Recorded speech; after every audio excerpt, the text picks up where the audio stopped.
मनुष्य का पूरा जीवन बदल देती हैं। जीवन में घटने वाली ये घटनाएं।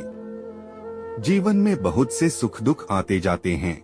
इनमें कई दुख ऐसे होते हैं जिनका दर्द समय के साथ कम या फिर खत्म हो जाता है, लेकिन चाणक्य नीति के अनुसार जीवन में घटने वाली कुछ घटनाएं ऐसी होती हैं जिनका दर्द कभी भी कम नहीं होता। ऐसे दुख आपके सौभाग्य को दुर्भाग्य में बदल सकते हैं। सुख दुख जीवन के वो दो पहलू हैं जिनका आना जाना लगा ही रहता है। कई दुख ऐसे होते हैं जिनका दर्द समय के साथ धीरे धीरे कम होता जाता है, लेकिन चाणक्य नीति के अनुसार कुछ दुख दर्द ऐसे होते हैं जो आपके सौभाग्य को दुर्भाग्य में बदल सकते हैं। जीवन में घटने वाली ये ऐसी घटनाएं हैं जिनका दर्द कभी भी कम नहीं होता।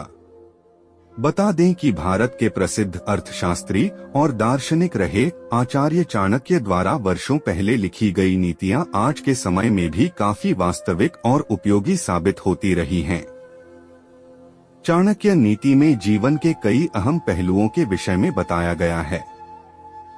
साथ ही ऐसी कई घटनाओं का जिक्र भी किया गया है जो सौभाग्य को दुर्भाग्य में बदल सकती हैं।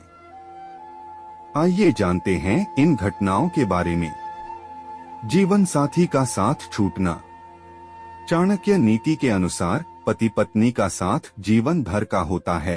वैसे तो किसी भी अवस्था में जीवन साथी का साथ न होना दुर्भाग्य की बात ही है, लेकिन वृद्धावस्था में जीवन साथी का साथ छूट जाना सुखमय जीवन को भी दुखों से भर देता है।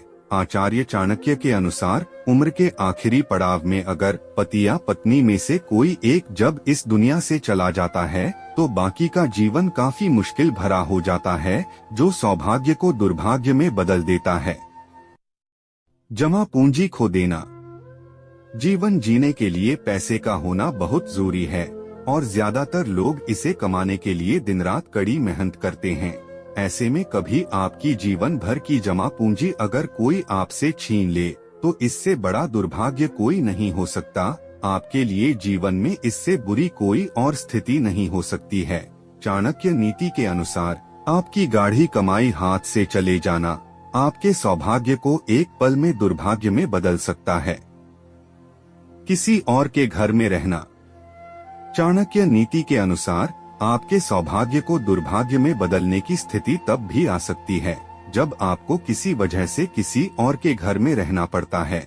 ऐसा इसलिए क्योंकि किसी और के घर में रहने से व्यक्ति को दूसरे पर निर्भर होना पड़ता है और घर के मालिक की मर्जी के हिसाब से जीना पड़ता है। जीवन में आने वाली ये परिस्थिति व्यक्ति का आत्मसम्मान खत्म करने का काम करती है।